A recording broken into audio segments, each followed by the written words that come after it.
अगले 25 दिन मेरा ऑब्जेक्टिव आपके साथ ये है कि दिसंबर मंथ के कुछ करंट इश्यूज जो न्यूज़ में रहे, विच आई बिलीव आप सभी ने भी फॉलो किए होंगे, मैं आपको सिर्फ उठाकर उन इश्यूज को ये दिखाना चाहता हूँ और समझाना चाहता हूँ कि क्या आपने इन इश्यूज को उस नज़रिए से किया जिस नज़रिए से प्रीलिम्स एग्जाम में क्वेश्चन आएंगे।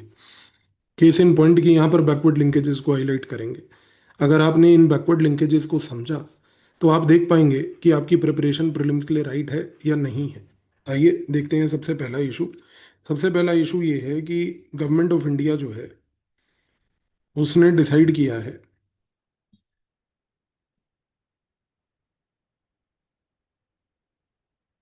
कि वो बेसिकली जो सीड्स एक्ट है 1966 का, उसको बेसिकली जो है रिप्लेस करने जा रही है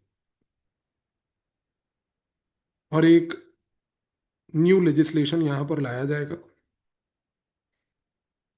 जिस न्यू लेजिस्लेशन में मैंडेटरी लेवल पर रजिस्ट्रेशन होगी, क्वालिटी कंट्रोल्स होंगे,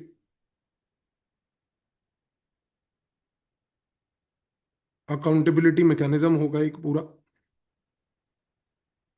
सीड सेक्टर में।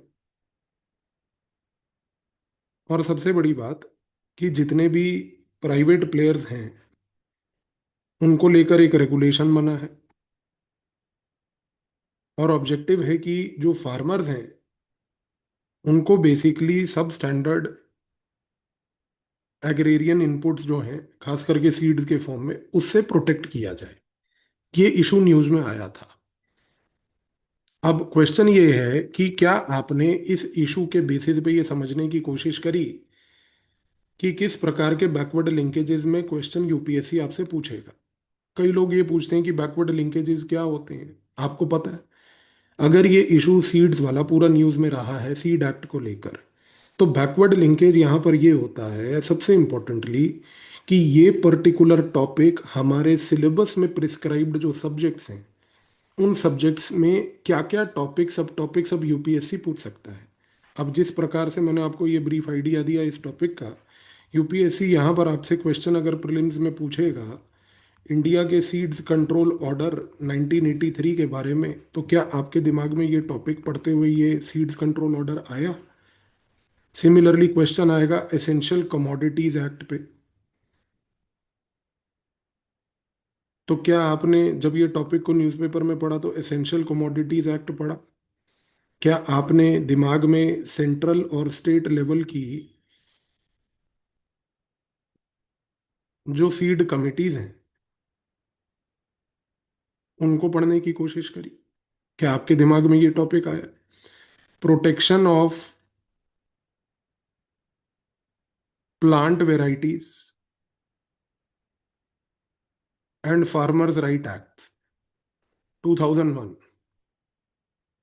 3 बार इस एक्ट के ऊपर प्रीलिम्स में क्वेश्चन आ चुका है बैकवर्ड लिंकेज के तहत। पर क्या आपके दिमाग में ये सीड वाला टॉपिक पढ़ के न्यूज़पेपर में ये लेजिस्लेशन क्लिक किया? This is a backward linkage. Similarly India के जो एग्रो क्लाइमेटिक जोन है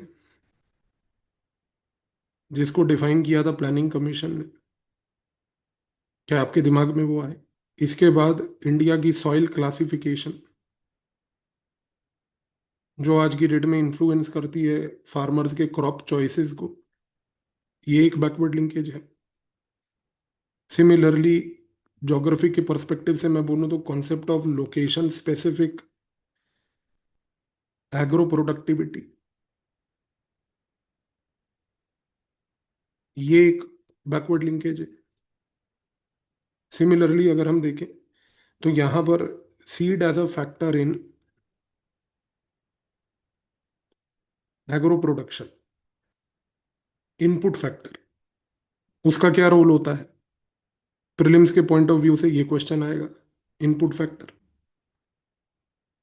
दूसरा क्वेश्चन यहाँ पर बनेगा सीड क्वालिटी और total factor productivity in agriculture.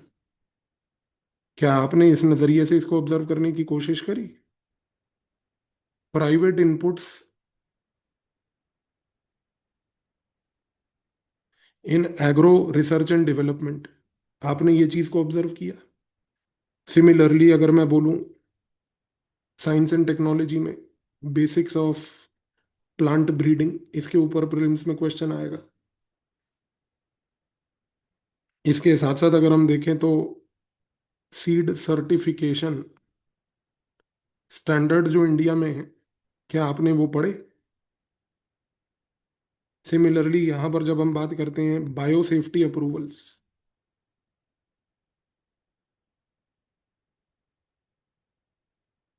In India, उसका क्या अप्रोच था वो आपने देखा।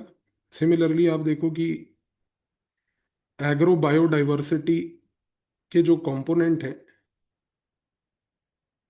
बायोडाइवर्सिटी कंजर्वेशन में, ये एक बैकवर्ड लिंकेज है। क्या आपने ये बैकवर्ड लिंकेज सोचा? Importance of traditional and indigenous seeds, क्या आपने ये बैकवर्ड लिंकेज देखा? सवाल यहाँ पर ये उठता है कि जब आपने ये टॉपिक को ऑब्जर्व किया न्यूज में, तो क्या इस टॉपिक से आपने ये पांच यहाँ पर ये आपके सामने और लगभग 8-9 बैकवर्ड लिंकेजेस जो ये थे, did you visualise these backward linkages? Because अगर आप ये बैकवर्ड लिंकेजेस को इस नज़रिए से नहीं निकाल पा रहे हो, कोई भी टॉपिक आपके सामने अगर आ रहा है, तो आप ये चीज़ समझ लीजिए कि आपकी प्रिपरेशन प्रीलिम्स की इनकम्प्लीट है। क्योंकि आज मैं आपको बोल रहा हूँ, आज जनवरी में ये वीडियो आपके सामने पड़ा है। आप प्रीलिम्स एग्जाम 2026 का होगा, निकाल के देख लीजिएगा प्रीलिम्स के पेपर में इसी लिस्ट ऑफ बैकवर्ड लिंकेजेस में से ये 12-13 जो मैंने आपको दिए, एटलीस्ट 2 क्वेश्चंस प्रीलिम्स में आपको इस टॉपिक से मिलने वाले हैं। और आप वहाँ वंडर करते रह जाओगे कि यार मैं तो करंट अफेयर्स पढ़ रहा था, लेकिन यहाँ पर वो protection of plant varieties and farmer right act पूछ रहा है। मैं तो करंट अफेयर पढ़ रहा था, उसने सीड कंट्रोल ऑर्डर 1983 का पूछ लिया, ये कौन पढ़ता है? बॉस, प्रीलिम्स ऐसे नहीं निकलता। इस रीजन से प्रीलिम्स को निकालने के लिए ये सब चीज़ें आपको पढ़नी पड़ेंगी। और जो बच्चे मेरे से करंट अफेयर क्लास में पढ़ रहे हैं, उनको फेब्रवरी और मार्च के महीने में करंट अफेयर के कोर्स में मैं ये सारे बैकवर्ड लिंकेजेस आपको पूरे 1-1.5 साल के करंट अफेयर के करा दूंगा। क्योंकि उन स्टूडेंट्स के लिए मेरा ऑब्जेक्टिव क्लियर है कि उनका प्रीलिम इस साल बिल्कुल केक वॉक होगा। तो आप सोच लीजिए, अगर आप अपने आप करंट अफेयर पढ़ रहे हैं तो ये नज़रिए से आपने बैकवर्ड लिंकेजेस आइडेंटिफाई किए या नहीं किए। कल मिलूंगा आपको इसी तरीके से एक और टॉपिक, एक और बैकवर्ड लिंकेजेस इस तरीके से आपको बताऊंगा, ताकि आप चीज़ को समझिए कि एग्जाम में करना क्या है, आप कर क्या रहे हैं। धन्यवाद।